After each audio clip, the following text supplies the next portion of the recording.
اعوذ باللہ السمیع العلیم من الشیطان الرجیم، بسم اللہ الرحمن الرحیم۔ دنیا عملیات کے ناظرین کو میں خوش آمدید کہتا ہوں۔ ناظرین کرام، قیامت سے پہلے ایک بار سورج مشرق کے بجائے مغرب سے نکلے گا۔ اس کی وجہ کیا ہے آج آپ کو میں یہ بتانا چاہ رہا ہوں۔ ہمارے نبی کریم صلی اللہ علیہ وسلم نے فرمایا، کیا تم نے نمرود کے اللہ پاک قرآن میں فرما رہا ہے، کیا تم نے نمرود کے حال پر غور نہیں کیا جو صرف اس بنا پر خدا سے اکڑ بیٹھا کہ خدا نے اسے جہان بھر کی سلطنت دی تھی، اور پھر وہ ہمارے بندے ابراہیم سے اس کے خدا کے بارے میں مناظرہ کرنے بیٹھا۔ جب ہمارے بندے ابراہیم نے اس سے کہا کہ اے نمرود، میرا پروردگار وہ ہے جو جلاتا ہے اور مارتا ہے، اس پر نمرود کیا جواب دیتا؟ اس نے کہا، میں بھی جلا سکتا ہوں اور میں بھی مار سکتا ہوں۔ اس نے دو قیدی بلائے، ایک ہر کو رہائی مل چکی تھی اور ایک کو پھانسی ہونے والی تھی۔ پھانسی والے کو رہا کر دیا اور رہائی والے کو پھانسی دے دی۔ تو پھر فرمایا کہ میں نے دیکھو موت والے کو زندگی اور زندگی والے کو موت دے دی۔ ابراہیم علیہ السلام اس کی بے عقلی پر ہنسے اور ہنس کر فرمایا، فَإِنَّ اللَّهَ يَأْتِي بِالشَّمْسِ مِنَ الْمَشْرِقِ فَأْتِ بِهَا مِنَ الْمَغْرِبِ۔ اور نادان سمجھ، میرا معبود وہ قدرت والا ہے کہ سورج کو مشرق یعنی پورب سے نکالتا ہے، اور بس تجھ میں اگر طاقت ہے تو سورج کو مغرب یعنی پچھم سے نکال کر دکھا۔ یہ سنتے ہی نمرود کے طوطے اڑ گئے، اور اللہ اس کا ذکر قرآن میں فرماتا ہے، یعنی نمرود پہنچتا ہو کر رہ گیا اور پھر بر دربار میں نہتے ہمارے بندے ابراہیم سے کھلی مات کھا گیا۔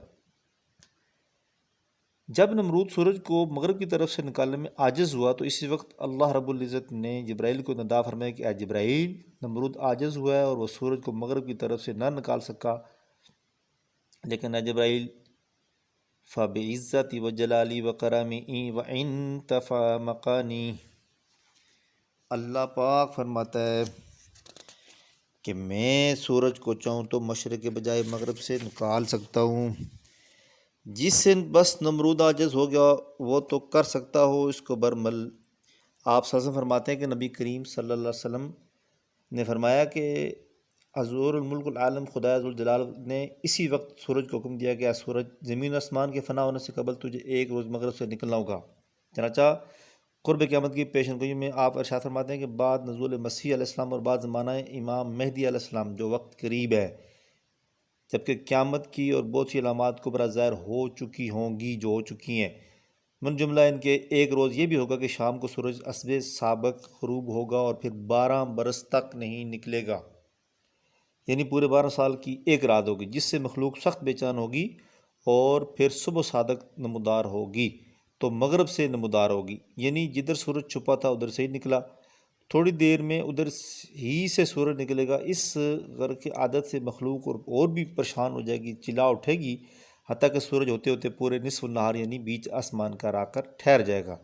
اب تو اور بھی زیادہ پریشانی بڑھ جائے گی، پھر حکم خدا سے وہ سورج جدھر سے نکلنا تھا ادھر ہی واپس ہوگا، حسب عادت مغرب میں غروب ہوگا اور مشرق سے طلوع ہوگا، جیسے ہمیشہ نکلتا ہے، مشرق سے نکلے گا اور توبہ کا دروازہ اس وقت بند ہو جائے گا۔ ناظرین کرام، یہ چھوٹی سی انفارمیشن آپ کے ساتھ شیئر میں نے کرنی تھی کہ وہ وقت قریب ہے اور ہمیں اللہ کو اس کے رسول کی اطاعت اور فرمانبرداری کرنی چاہیے اور استغفار پڑھنا چاہیے۔ اس نفس نفسی کے عالم میں ہمیں بالخصوص سورہ رحمان اور سورہ الجاثیہ کی تلاوت لازمی کرنی چاہیے۔ ناظرین کرام، میں امید کرتا ہوں کہ آپ کو یہ بات اور یہ ویڈیو میری پسند آئے گی، اور میں یہ بھی امید کرتا ہوں کہ آپ اس ویڈیو کو لازمی دوستوں کے ساتھ شیئر کریں گے۔ مجھے نئی ویڈیو تک اجازت دیجیے، اور پلیز اس ویڈیو کو دوستوں کے ساتھ شیئر اور میرے چینل کو سبسکرائب کر دیجیے۔ اسی کے ساتھ مجھے اجازت دیجیے، بہت بہت شکریہ، اللہ حافظ۔